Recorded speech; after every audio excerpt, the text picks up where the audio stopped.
Everyone, welcome. First, happy Valentine's Day. Thank you to all of you for joining us today. I am here with Brittni Bowie from Rogers Behavioral Health, who will be giving us a presentation today about how to foster self-love in youth and larger bodies. And for anyone joining, I'm Kristen Portland. I'm the Executive Director of ANID. We are a nonprofit that provides peer support for people working towards recovery from eating disorders. That's peer support groups, mentorship. We have a warm line as well. And I am just really thrilled to be here today with Brittni and our friends from Rogers because they really provide a lot of really important leadership and expertise when talking about how to support everyone in our community. Especially right now, it's really topical making sure that we all know the best ways to go out and support youth in larger bodies. So with that, Brittni, I'm going to go ahead. I will turn it over to you to let you share a little bit more about maybe what brought you here today, and then get going on this webinar. Yes, thank you. So I am going to share. Can you see that? Perfect. Okay. Like Kristen said, I'm Brittni Bowie. I'm a therapist at Rogers Behavioral Health in the Residential Eating Disorder Center. What brings me here today is I am very passionate about body image and helping youth find joy in their bodies, regardless of their body size. So we thought it would be fun today to do a little twist on Valentine's Day. So instead of romantic love, we are going to be looking at self-love and how to foster that in youth of all sizes. Just a couple easy housekeeping things. We will have an official Q&A time at the end, but feel free to put those in throughout in the Q&A section, and we'll be monitoring the chat as well. So, okay. All right, so our learning objectives today are to explain the importance of self-love in positive childhood development, understand how body image develops and ways that children internalize diet culture, recognize that being in a larger body is not a moral failing, and understand the damage that this perception does to young people. We're going to list some tangible approaches and steps to take to foster positive body image in youth. And lastly, understand the benefits of mindful eating and taking a health at every size informed approach. All right. So before I dive into everything, I do want to take a moment to talk a little bit about the language that I will be using throughout this presentation. I prefer to use kind of the least stigmatizing language to when I'm talking about people. I will try to avoid using words like obese, fat, overweight, because they do have stigma associated with them. However, there are some research articles that I've used and some quotes that I use that do use some of this language. So please know that when I am saying those words, I am doing so only to protect the integrity of whatever quote or study that we are talking about in that present moment. The stigma around weight continues to get worse and worse over the years, and I feel like this is summed up really well with this quote. We don't fear becoming fat because fat is unhealthy. We fear becoming fat because of how our society treats those in fat bodies. I've worked with a lot of parents who have encouraged their children to lose weight because they're afraid of their child being bullied. Of course, parents do this with the best of intentions, but it can have a lot of unintended consequences for the development of positive body image in children.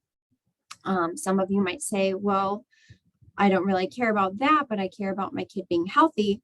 But we have found that size does not necessarily equal health.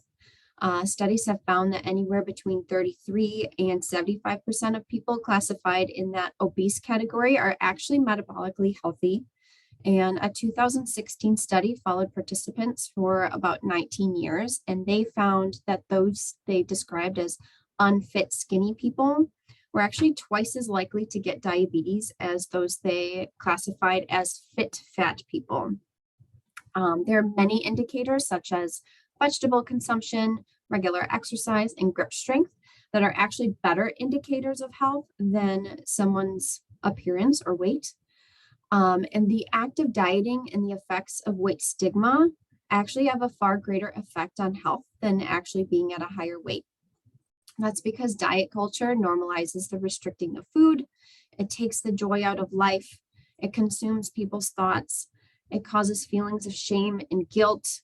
Food becomes an unenjoyable experience. Exercise feels like punishment, and it impacts the overall functioning of the body because of ways that people are trying to manipulate their body size. This is especially important to talk about regarding children because adverse events in childhood regarding weight stigma can have lifelong effects. I've worked with people in their 20s, 30s, 40s that can remember comments about their weight that people made when they were 4, 5, 6 years old, and it has stuck with them their whole life. More and more children are being bullied because of their appearance, and this leads to things like depression, disordered eating, loss of connection with friends and family. So helping our children feel loved and accepted early on can prevent a lifetime of unnecessary hardship. There is a video that I wanted to show, but we weren't able to get the audio to work. It is called Poodle Science. Kristen agreed to send out the link to this video in an email after the webinar. So I do encourage all of you to watch it. All right, so something I want to throw in about my slides here is I tried to find slides that included both, males, females, gender nonconforming individuals in my clip art for this presentation, but I was only able to find photos and clip art of females. And I just want to emphasize that just because they're not depicted in the pictures in this presentation doesn't mean that males do not struggle with body image as well. All right, our society has a very narrow lens with regards to what bodies are viewed as acceptable. From a very young age, we're taught that it's only acceptable to be thin.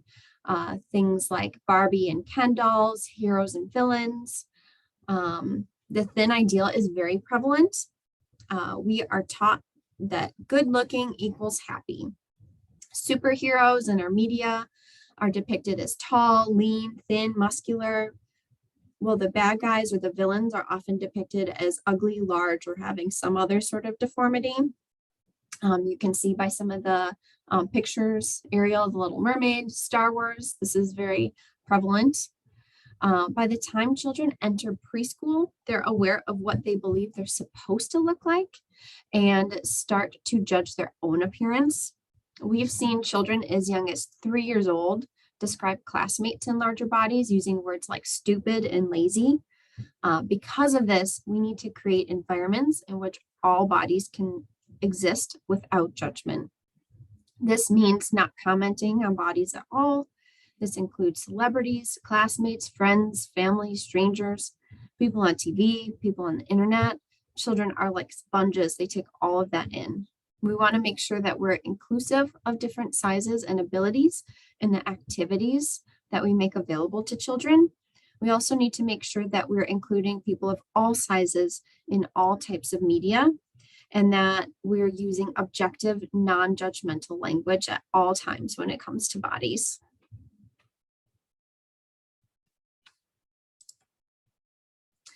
The reason why this topic is extremely important is that we know that weight stigma and bias leads to serious problems throughout someone's lifetime. A poll by Esquire magazine found that 54% of women said they would rather be hit by a truck than be considered fat. 85% of women and 79% of girls skip important activities because of their body image dissatisfaction. This means missing out on opportunities for connection with others and potential possibilities for growth and development. This means they will likely experience less connection and less sense of belonging with the world around them. 70% of girls with a poor view of their bodies won't be as vocal about their opinions. And this affects a critical period in their development in which they're discovering who they are and where they fit in the world. And we don't want to be teaching young girls that they need to fade into the background because they don't fit some ideal beauty standard. The last statistic that I want to point out is that last one.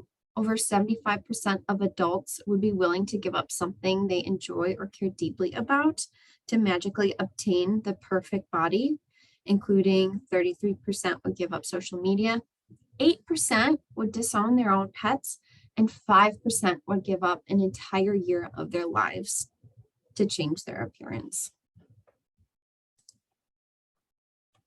Diet culture has just gotten worse and worse as the decades gone by. We saw in 1973 that about 23% of women and 15% of men expressed body image dissatisfaction. By 1997, that more than doubled to 56% of women and 43% of men. And by 2018, 83% of women and 75% of men were dissatisfied with their bodies. So that means it's more likely to be unhappy with your body than happy with it. Meanwhile, the diet industry hit a record high of $78 billion in 2019. And the only reason it took a hit was because of the pandemic. The diet industry is absolutely thriving on our insecurities. Corporations know that they won't make money if people are satisfied with themselves. And I'm not in business, but it is basic marketing that they need to make us feel unhappy with ourselves in order to be able to sell their product. We can even see through our children's toys how body image expression has changed over time. On the left, we have the figures of Luke Skywalker and Han Solo from Star Wars in 1978 to 1998. So 20 years later, the representations of these characters has completely changed to something unrealistic.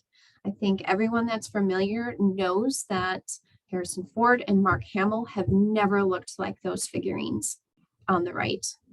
And then on the far right picture, we have G.I. Joe. And when he first came out in 1964, he looked like a pretty normal guy. And by the time we get to today's G.I. Joe, this figurine would probably only be possible with steroids and probably spending full-time jobs worth of time at the gym, which is completely unrealistic. We can see here that the ideal body has changed over time.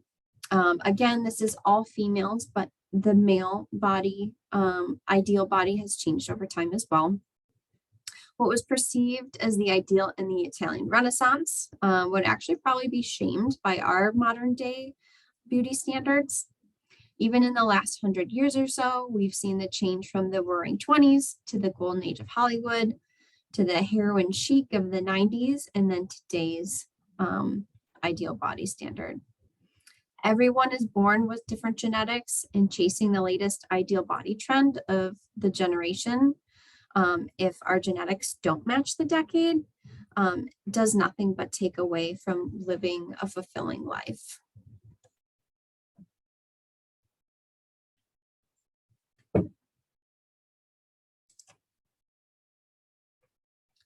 Body diversity and ending weight stigma is important because weight bias does exist and it is extremely harmful. These ideals that are drilled into our heads from a young age leads to extreme bullying in children. People in larger bodies are constantly depicted as somehow weak-willed, emotionally damaged, and incapable of controlling themselves. And we know that this is not tied to any actual evidence. As we grow up, fat phobia often leads to discrimination in the job market. And surveys have found that sometimes people's worst experiences of discrimination came from their own families. I'll never forget one of the individuals I used to work with told me that her mom would give love or take love away based on how much weight that she had lost. And this had lifelong ramifications for this individual. We have found that as the number of larger Americans has risen, we've actually seen the biases against them become more severe. More than 40% of Americans classified in that obese category now say that they experience stigma on a daily basis, which is a rate that is higher than any other minority group in the United States. According to a 2015 study, people in larger bodies who feel discriminated against have shorter life expectancies than people in larger bodies who don't feel discriminated against. This shows that these findings suggest the possibility that stigma associated with weight is actually more harmful than having a larger body. Perhaps one of the most unique aspects of weight stigma compared to other stigmas is how it isolates its victims from one another. For most minority groups, discrimination contributes to a sense of belongingness, a community that doesn't quite feel like part of the majority. We see this with LGBTQ individuals, different religions, people of color. But surveys of higher weight individuals show that they hold many of the same biases as the people discriminating against them. So unlike other stigmatized groups, people in larger bodies do not have the same sense of community or support that other marginalized people have. Weight is the number one reason that children are bullied in school. Sadly, our institutions of public health continue to encourage policies that end up actually adding fuel to this fire.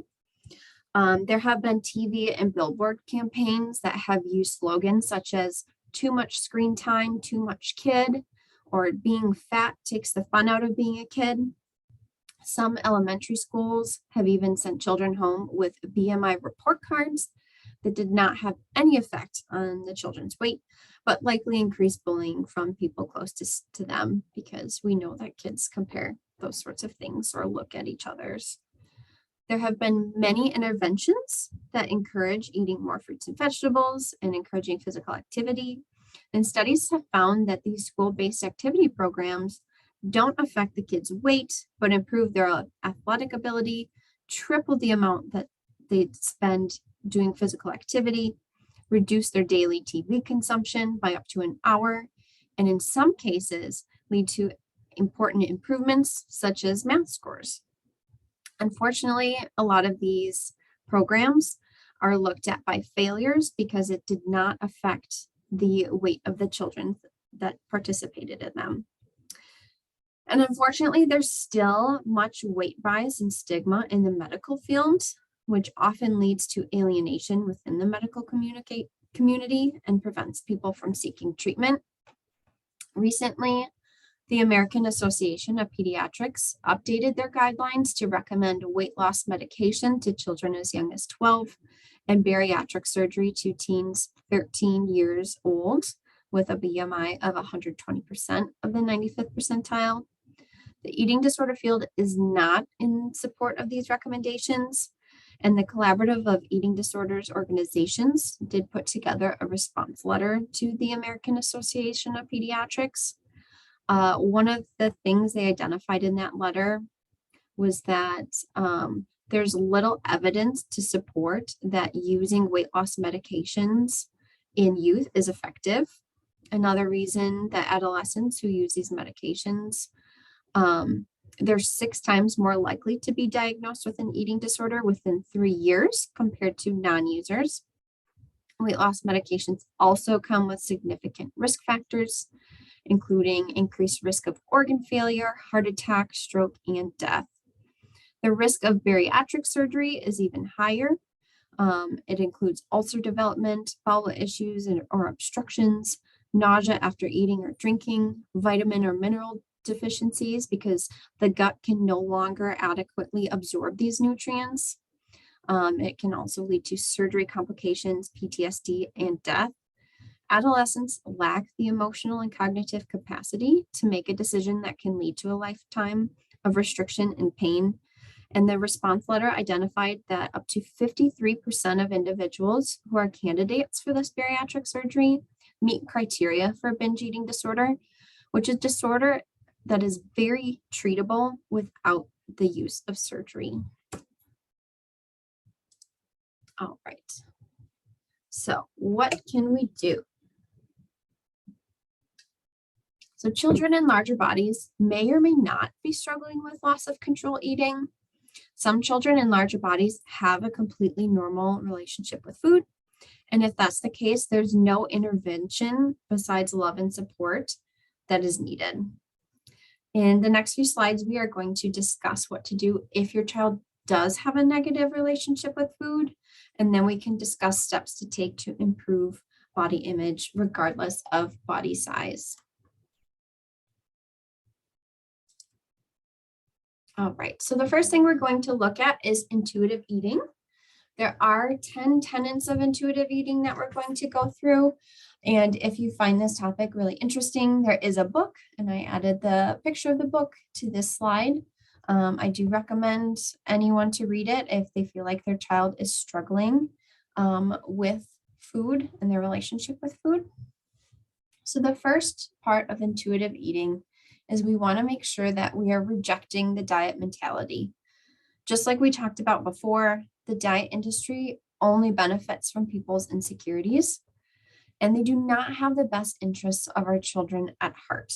Remember, corporations exist to make money. They will do anything that they can to make us unhappy with ourselves so that they can sell their product. The next piece is honoring our hunger.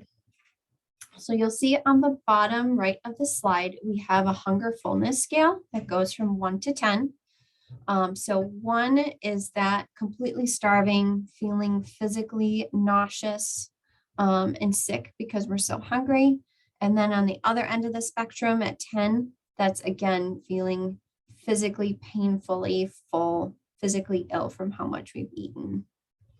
A lot of times people that are unhappy with their bodies or appearance, they try to restrict their intake and they wait to eat until they're at a 1 or 2. Unfortunately, this can lead to people and eating past their fullness cues, and they'll eat until they're at a 9 or 10 and feel uncomfortably full, and then come feelings of shame and guilt associated with how much they've eaten. Because of this, we really want to encourage people to start eating when their hunger is at that 3 or 4. So a little hungry, stomach is growling maybe a little bit. This way, the body doesn't think it's in starvation mode and will be able to stop eating when we've eaten a reasonable amount of food. So we want to keep eating until we're at probably a 6 or 7, maybe an 8 sometimes, because then we can kind of oscillate between a 3 and 7, and we're going to be much more in tune with our body's wants and needs. I encourage people to use the rule of 3s if they're struggling with long periods of restriction, followed by eating more than they intended. This means 3 meals, 3 snacks, and no more than 3 hours without eating. This can be a really helpful tool to getting people back on track with normalized eating. So number 3, we want to make peace with food. We need to have complete food freedom and give ourselves unconditional permission to eat. If we tell ourselves that we can't or shouldn't have certain foods, it can lead to feelings of deprivation, which can build to uncontrollable cravings and sometimes binges. We don't want to put certain foods on pedestals and make them, too special or unattainable. I've worked with people who, they're craving a cookie and they feel guilty about it. So they eat some fruit and they eat some diet cookies and they eat this and that. And then they realize they really still just want that cookie. And then when they finally eat it, they feel really guilty about all the things that they ate before it. And if they would have just let themselves eat that cookie in the first place and not feel guilty about it, they probably wouldn't have ended up eating past their fullness cues. So number 4, we want to challenge the food police. The food police is that voice in our heads that provokes feelings of shame and guilt about eating certain foods. This is the place where we're taught to make sure that we're not labeling foods as good or bad, healthy or unhealthy. Again, we want to use objective, non-judgmental language. These labels can cultivate more feelings of shame and guilt associated with food and bodies. So it can be really helpful to remind your child that food does not have any moral value. If you need to describe foods, just describe them as they are. This is a protein, this is a grain, this is a fruit, this is a vegetable, this is a dessert, this is a snack, these are chips. We don't have to call things like junk, healthy, bad for you. We want to stay away from any of that labeling. Number 5, discover the satisfaction factor. Remember, it's a good thing to enjoy food. Our brains are hardwired to enjoy certain foods. It's normal. Cultures like the French, the Italian, the Japanese, they put an emphasis on enjoying food and not rushing. And this is really helpful to remind people to eat intuitively, because we find that our brains are more easily able to tell us when we're satisfied, as opposed to eating on the run or mindlessly eating in front of the television or with our phones. Number 6, feel your fullness. In order to honor our fullness, we need to eat foods that our body's craving. We want to listen to our body's signals that tell us that we're no longer hungry. With this, we need to make sure that we're eating foods that are going to make us feel full. A lot of people will buy, diet foods to avoid certain things like fats, but fat is actually really important to help us feel full. It's one of the best things to indicate to our brains that we're done eating.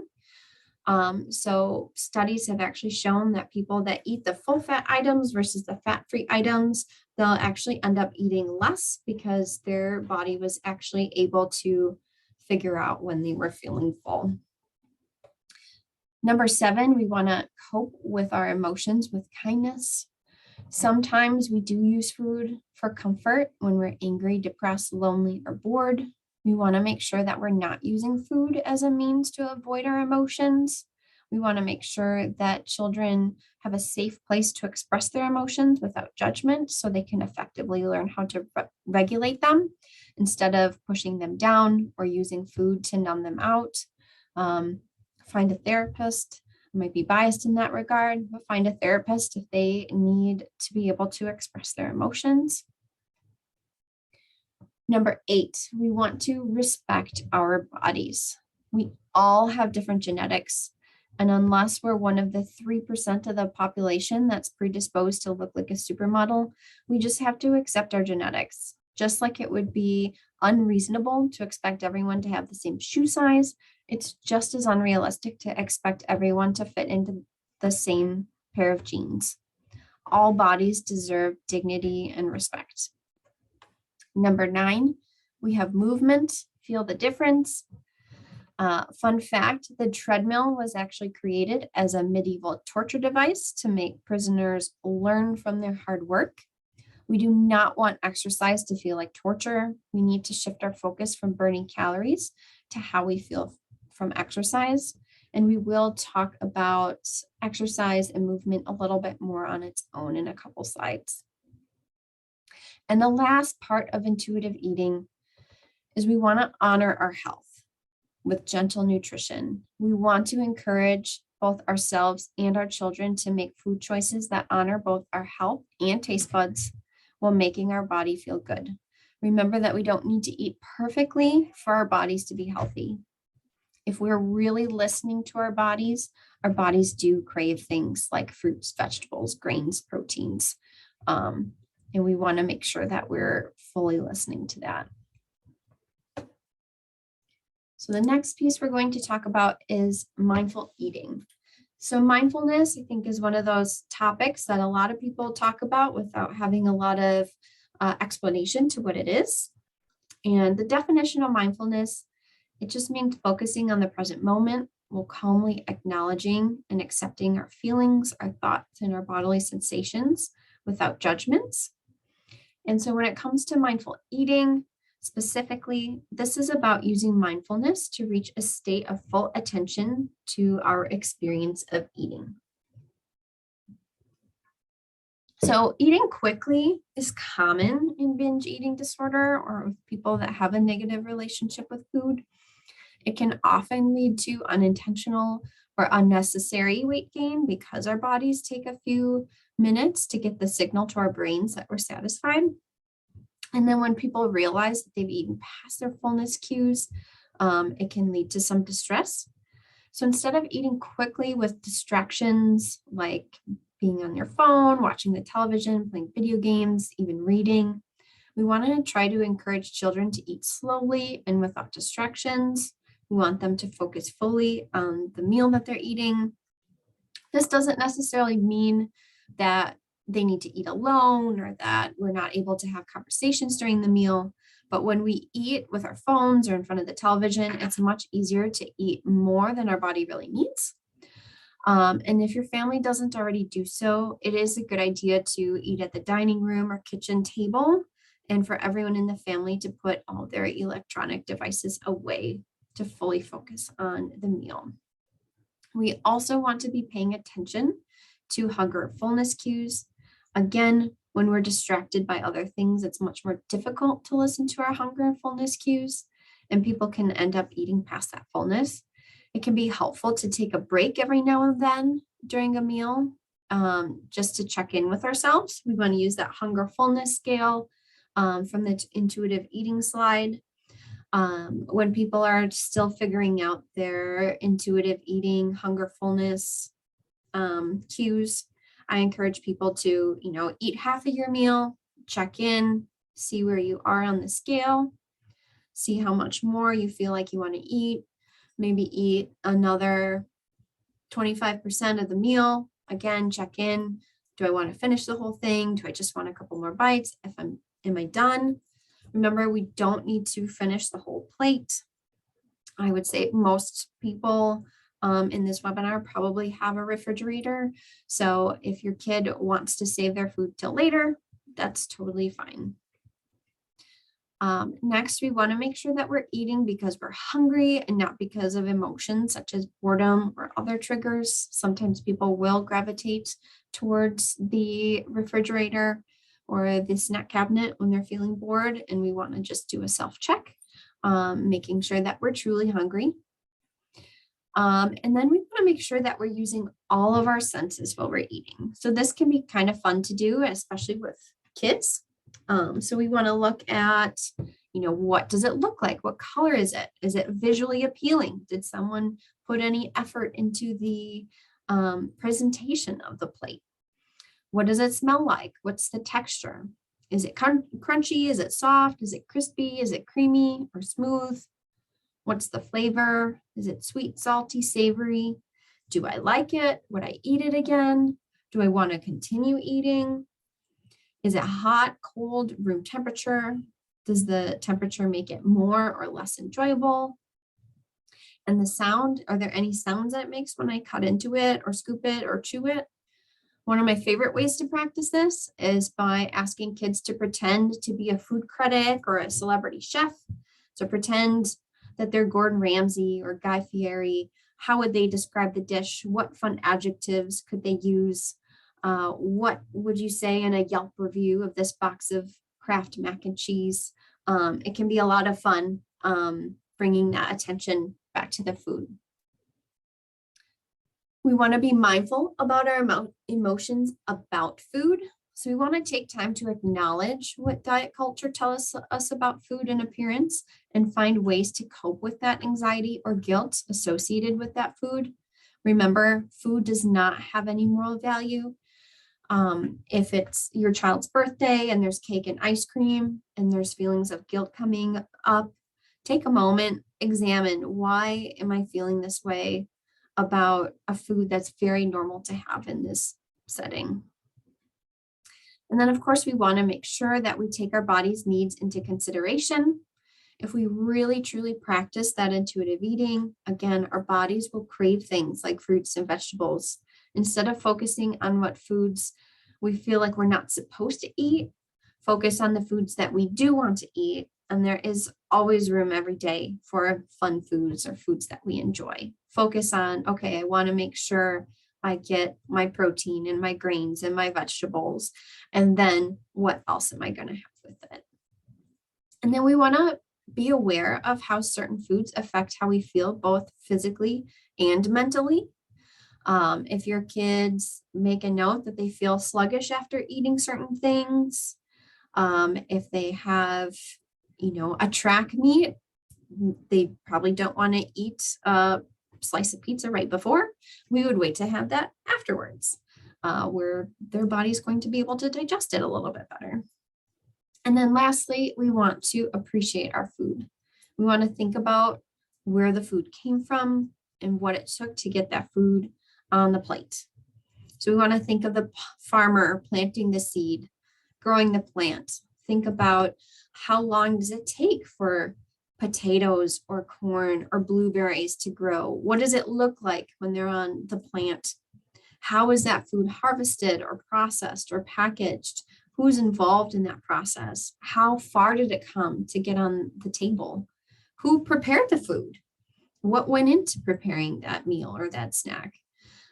Depending on your child's age, they can be included in meal prep or decisions. Sometimes it does help repair that relationship with food when they're more involved and invested in the preparation process. But of course, you do have to use a little bit of your own judgment because you know your kid best. All right. So health at every size, I would encourage every parent to seek out medical professionals who follow a health at every size approach. I can't even begin to tell you how many times I've worked with a kid whose interactions with a care provider regarding weight have had significant negative effects on their physical and mental health. Oftentimes I do have kids tell me, well, my doctor said this, or my teacher in health class said this. And so I felt like I needed to lose weight, and then an eating disorder developed. So the first tenet of health at every size is weight inclusivity. This means emphasizing the importance of accepting and respecting the diversity of body shapes and sizes. And we need to reject both the idealizing and pathologizing of specific weights. We need to look at health enhancement, which is creating and supporting health policies that improve and equalize access to information and services. Again, like those programs geared at children, it doesn't need to be about losing weight. It needs to be about overall health. It's important to encourage personal practices that improve well-being, and this means creating spaces where people are able to engage in joyful movement without fears or stigma. We need to make sure that opportunities are not being withheld from individuals because of their size. We need to make sure that individuals have respectful care. And that starts with acknowledging our own biases and work to end weight discrimination. Very frequently, individuals in larger bodies who seek medical care are told that they need to lose weight to alleviate their symptoms, while their lower weight counterparts with the same complaints are given actual treatment. It's no surprise that there are a lot of people in larger bodies that avoid doctors because they're in a society that takes their money and provides no actual help. Then again, we want individuals to be eating for well-being. We need to promote flexible, individualized eating based on hunger, satiety, nutritional needs, and pleasure, rather than any externally regulated eating plan focused on weight control. And lastly, we have life-enhancing movement, which we're going to dive into deeper on the next slide. But ultimately, we need to support physical activities that allow people of all sizes, abilities, and interests to engage in enjoyable movement to the degree that they choose. And I want everyone to remember that health at every size does not mean that every single body is healthy. It just means that health can be pursued independently of weight. So I've brought up physical activity a few times. Why is this so important?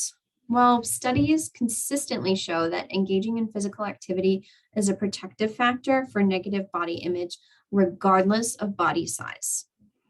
It also increases awareness of physical capabilities, which is not only empowering, but it helps us learn how to appreciate our bodies for what it can do. The goal of exercise is not to burn calories or to make up for something. Movement is supposed to help us feel good about ourselves.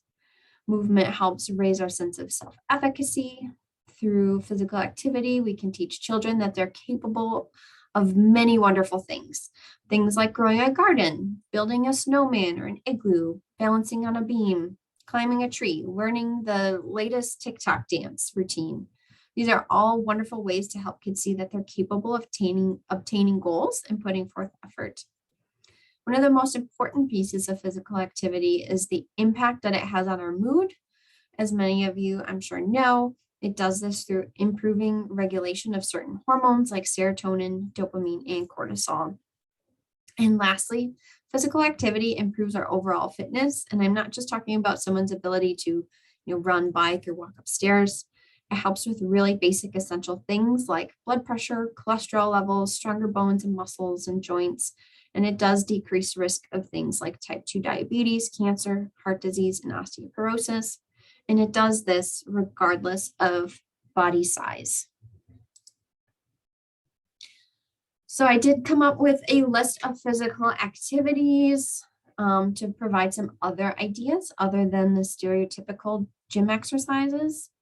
If people like running, spin class, lifting weights, elliptical machines, and things like that, that is wonderful. But for quite a few people, a lot of people don't really like those things. And we need to make physical activity fun. Doing something that feels like torture is only going to push people away from it.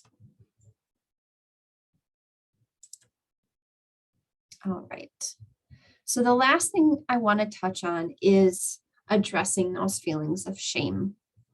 So many people with eating and body image concerns those eating concerns come from feelings of shame. The more children feel ashamed of their bodies, the greater likelihood it is that they will struggle with their mental health and their body image.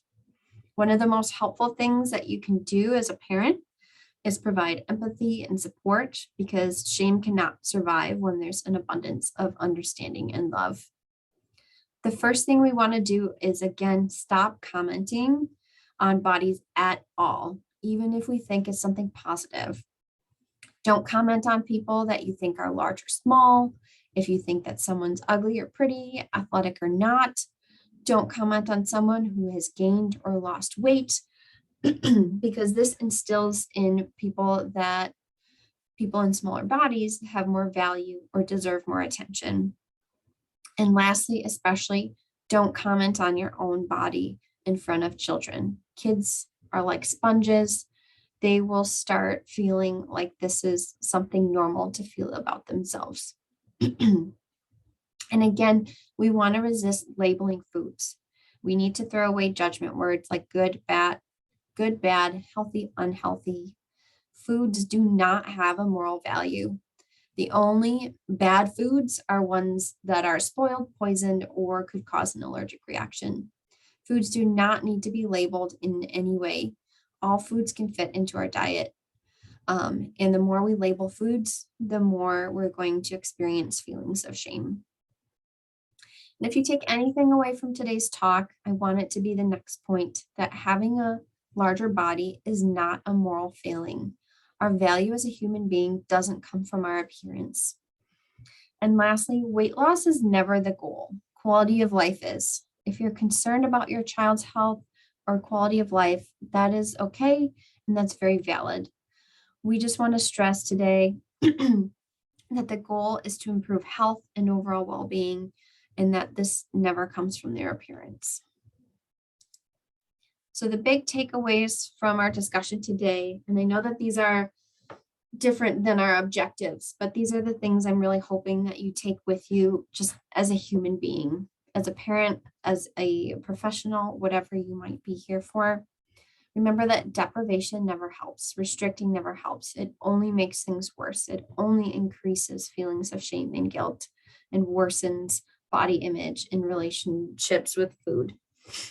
We want to develop trust with children. We are all born with natural hunger and fullness cues. Sometimes we just have to help them learn how to listen to their body again. We want to help our children enjoy movement. We want to do something that doesn't feel like torture and will keep them wanting to stay active. And lastly, we need to help children feel safe, help them feel loved and not ashamed of themselves. We need to be that safe place for our kids. And this is the most important thing that you can do as a parent, professional, or any other adult working with children. All right. Any questions? Brittni, before we dive into the questions, and there are several in there, and anyone who's been sitting on one, please feel free to put it in the Q&A box now too. We'll get there. But I really just want to say thank you. That was really, really helpful. I'm a parent myself. I have a daughter, and I think a lot about how to, set her up to have a healthy relationship with her health, with herself in a world that really, really makes that difficult. So thank you for those really helpful and tangible tips. So to start, we had a question about the factors that predict health. First, can you just repeat what those factors were and talk a little bit more about what we can look for and how we can really focus on those factors above some of the other ones? I think the ones I had listed in my presentation were fruit and vegetable consumption, physical activity, and grip strength. The last one was one that surprised me, so I thought it was fun to add that one.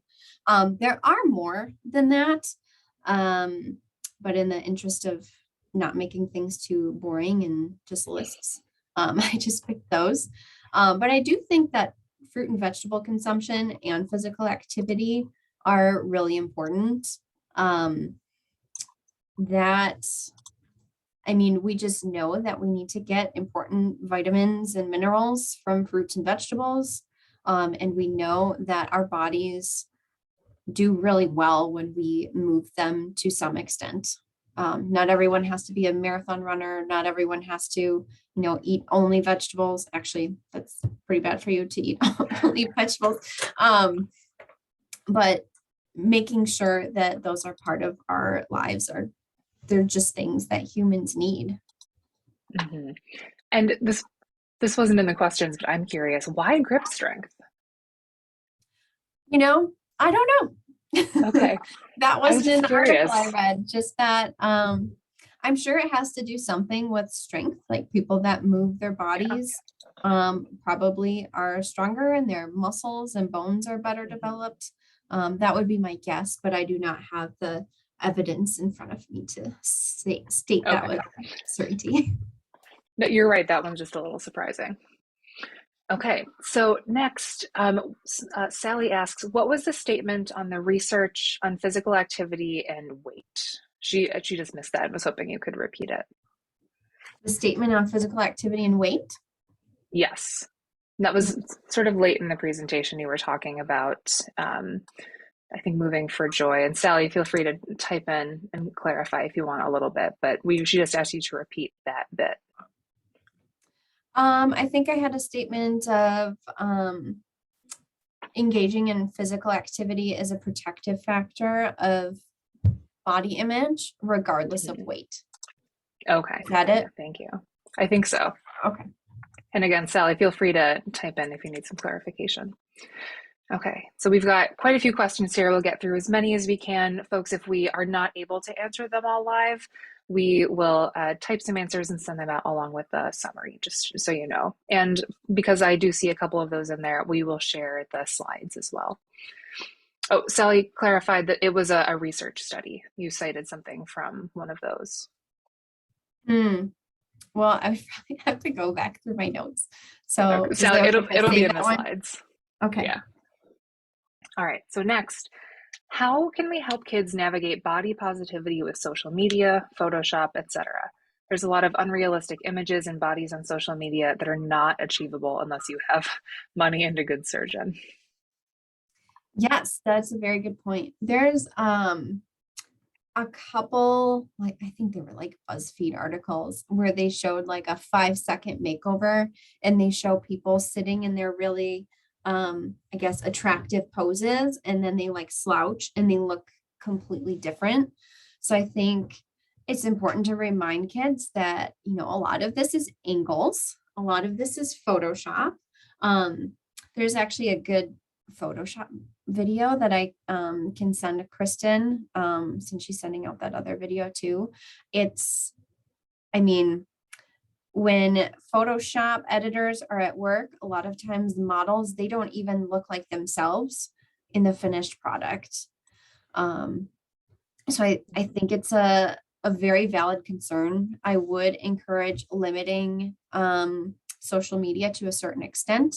I don't think it's reasonable at today's day and age to eliminate it completely because I know that a lot of kids communicate that way. But we do want to make sure that they're not getting sucked into certain things.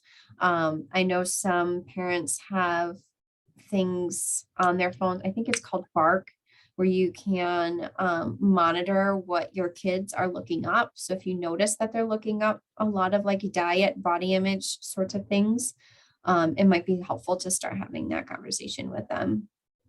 Yeah. Okay.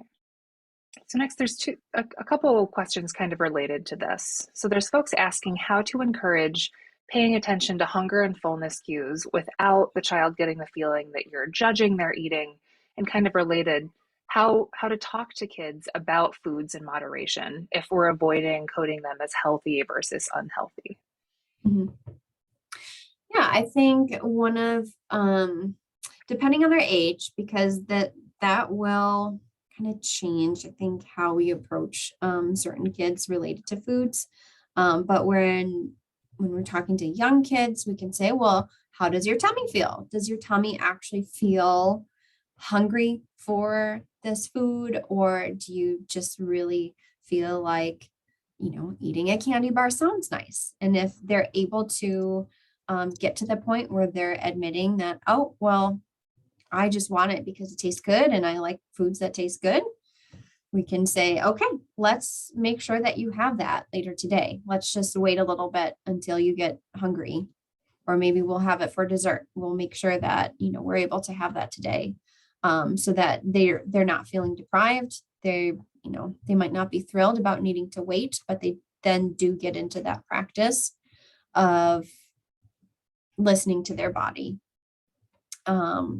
And with older kids, sometimes we might have to ask them, like, okay, well, how hungry are you?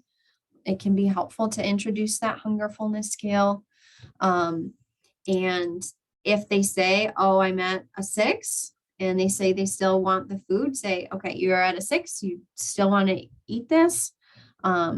Sometimes we have to accept that without judgment and just be mindful of, okay, just, keep that in mind, because we do want to let kids get in the habit of making those decisions themselves and knowing that they're not going to be judged for it. Yeah, and kind of related to what we're talking about now, we have a question about what about teaching our kids to honor emotional hunger as a valid form of hunger? We mentioned encouraging them not to utilize food as a way to avoid or escape emotions, but what Mhm. about normalizing the fact that sometimes we do use food for self-soothing? Yeah. Yeah. I think it's important that we don't only use food as a way to self-soothe. I think when it's most effective for self-soothing, it might be the act of doing something together and that connection piece along with the food that can be comforting. So if your kid had a bad day, like, okay, we're going to go together, get ice cream. We're also spending this quality time together. Like, okay, we had a bad day. Let's make cookies together and, be silly, have these cookies when they're nice and warm. Um, and kind of adding into it that it's not just about the food, it's also this connection piece also associated with the food. I love And that it is idea. okay Thank to you. treat yourself every once in a while. Like, oh, well, I Definitely. had a bad morning, so I'm going to get Starbucks. I think we do that. I think that's pretty normal.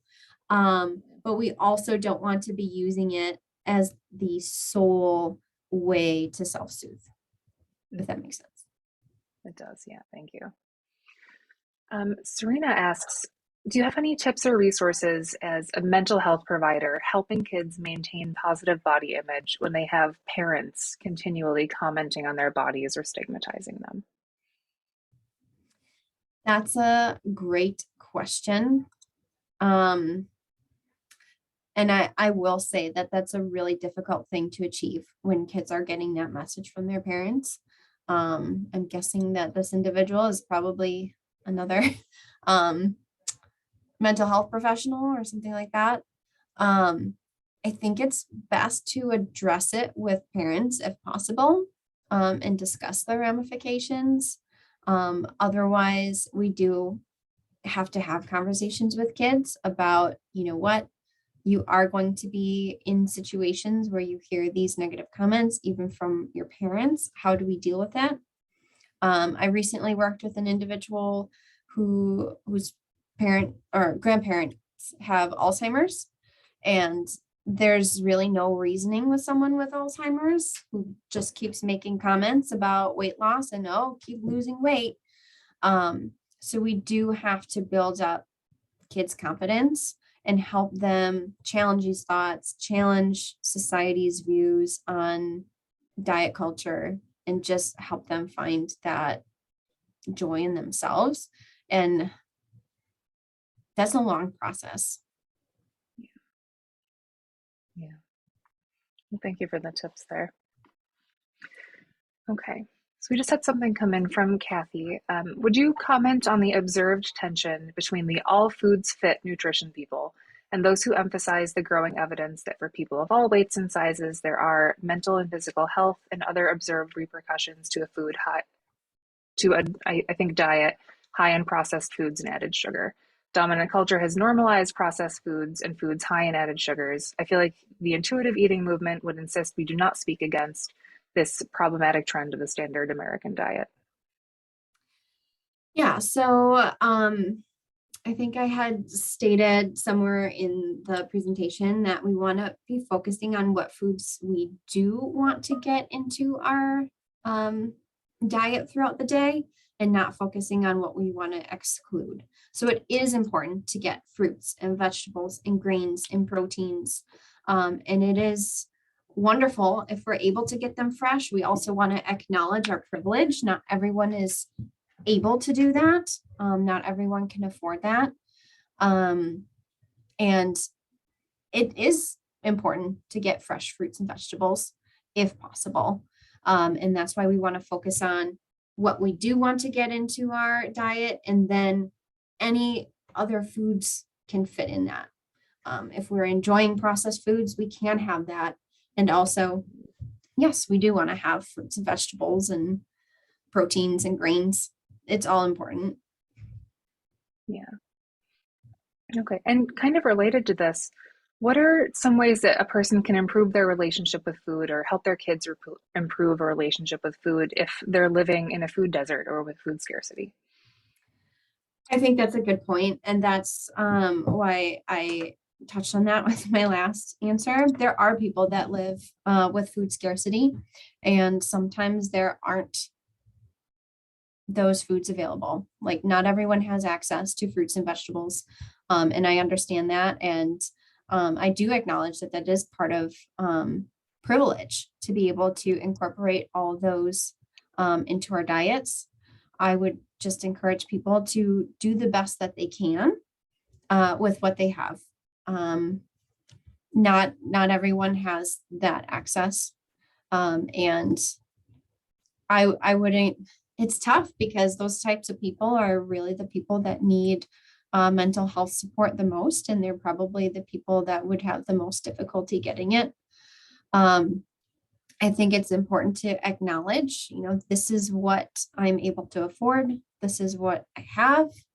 And I don't need to feel guilty about being limited in this way. Thank you. Okay. So there were a couple questions about resources, and I just want to remind everyone that the slides are going to be going out. That includes some of the books that Brittni recommended. I assume there's citations in there as well. And Brittni, if there's anything else that you would like to share with everyone that can kind of continue expanding what we've been talking about here, I'd be happy to send that out to everyone as well. And just to close it out, I want to read one more comment. Jean shares, thank you so much for the summary. As someone who has moved through anorexia recovery of our 15-year-old, I really appreciate this webinar.